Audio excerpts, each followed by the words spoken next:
So, to sum up what I've been trying to explain this evening, if we follow Eddington and take it with him that physics is somehow akin to philosophy, there's some overlap between physics and philosophy. They aren't separate. And in fact, if you look at it from the point of view of codes, however you want to quantify it, it seems to me that physics is just another way of trying to express whatever it is that we as humans are trying to do. We are, after all, trying to understand our environment. That's why, presumably, you're all sitting here this evening. We're trying to understand and get some kind of deeper understanding that will make us feel that we've achieved something. So, whether it's by physics and equations, or whether it's by painting an excellent example like this, then I do feel that physics is not different from art. I think they're parts of the same thing, and that's what Eddington was trying to say. So I'll stop there, and I'd be glad to answer questions.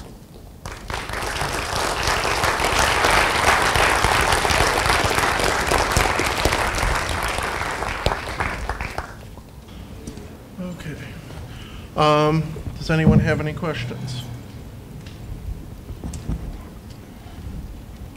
You may have, yes, John. When you showed these different curves, you had a curve that corresponded to the business line, another one that was infrared. If you draw them as separate curves, it sort of has the idea that they're not interacting with each other. Right. They're not in equilibrium. Correct. Would you like to say that? Would you say that? There, no.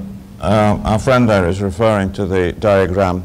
I won't bother putting it up because it's nicer to watch this, where you plot out the intensities of background radiation at various wavelengths. And the way that astronomers traditionally do it is the way that I've shown you, but they don't interact because the physics involving those different wavelengths is quite different. So, for example, an ultraviolet photon will be able to ionize hydrogen, but a radio photon cannot. So they are effectively, and the ones in between, effectively non-interacting. Anyone else? I understand the basic idea of trying to bridge this gap between arts and physics and modes of communication and culture in general.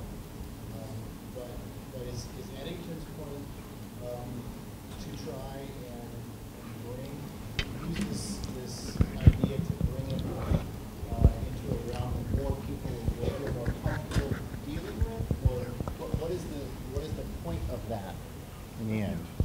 I don't think Eddington had any ulterior motive in it. He didn't want, for example, to try and convince everybody that they should take physics at high school. I think that what he was doing was something that appeared very heartfelt to him, and that is that he saw astrophysics as akin to fine art or the other things that I've talked about, for example, music. So I don't think that he was trying to persuade anybody of any point. I think he saw that, to him, this looked obvious. I think what he was surprised about when he wrote his several volumes trying to expound this view is that everybody dumped on him from both sides. Whether or not they're still going to do that, I don't know, but I'd suggest that the present atmosphere of both philosophy and physics is far more friendly towards Eddington's ideas now than it was, say, in the 1940s. Sure. Okay. So just trying to focus on that a little bit more. What was the countervailing view? I mean, what was the controversy? So he's making a point that physics is, well, I guess like fine art. So what's the argument? It's like, oh, Eddington, you don't know what you're talking about because exactly. That's exactly what people said from both sides. Well, I mean, in what way did he know what he was talking about? It's like, well, it's like these are two completely different things. They have nothing to do with each other, so you're just wrong? Or what? I mean, I presume he wrote quite a bit to make this point. What were they saying that this is just? His view, for example, that people invent the equations, like I pointed out before, that Einstein wrote down the equations for general relativity before anybody observed any of the motions of the galaxies with which the equations agreed. Eddington's view was that it was impossibly miraculous that somebody should have a coincidence from those two things, that the equations were not discovered, that Einstein was not discovering general relativity, he was inventing it as he went along. In the same manner as, for example, somebody writes a choreography for a dance or paints a picture, Eddington's view was that Einstein was inventing relativity. Okay?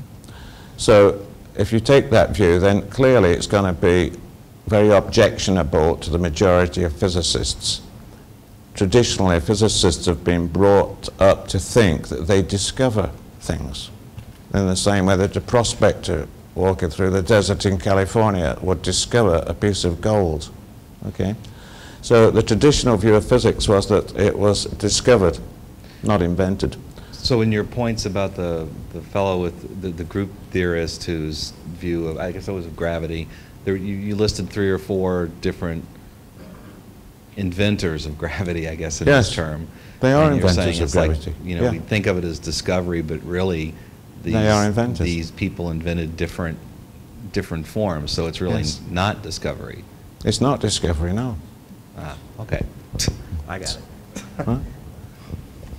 Yeah. Yes, Mark McGee from Dr. LaRush's class. In the beginning of the lecture, you had mentioned that a lot of these things that we're looking at are all basically our observations, and we're fitting everything to our observations. Yes. So the revelations on dark energy, how has that changed our computations, the way we look at those kinds of things? Is dark energy nothing more than looking through the lens of time, or is it something more than that? That's a good question, and I appreciate you asking it. Dark energy is already in Einstein's equations. Thank you very much for asking, because if somebody had looked more closely at Einstein's equations, say 20 years ago, they would have seen the term that corresponds to dark energy. The fact that people didn't, or at least want to say much about it, was due to the fact that it didn't seem to be important. But by the same token as what I've already said, it was already in there, okay, in the form of the cosmological constant. The dark energy that people are now discovering is to all intents and purposes, identical to the cosmological constant term, which is in Einstein's equations. The fact that we're now finding out that it's important kind of points to me that we would have been maybe better to have spent more money on clever young scientists and billions of dollars on complicated experiments after the fact. Of course, I take the point that you can't have, at least the present way of thinking about it, you can't have theory and observation both operating in vacuum. But think about the fact that even experiments are not thought up from nothing. They always are thought up in the context of some kind of a theory. For example, that was borne home to me when I went to see the Stanford Linear Accelerator in California. It is a massive machine, and if special relativity, due to Einstein, was not correct, the whole machine was designed around that. When you switch the whole gigantic thing on, if the theory wasn't correct, all that would happen, well, it would go click. Nothing would work, okay? You cannot design an experiment without an underlying theory.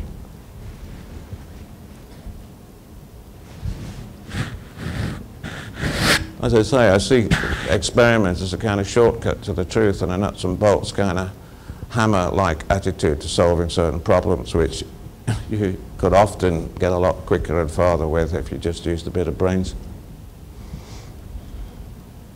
Any other questions?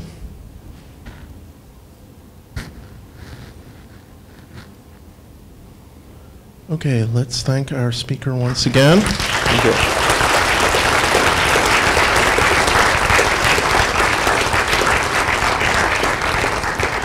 Please feel free to stay outside in the science hall. We have some cookies, coffee, and tea, or at least we're supposed to.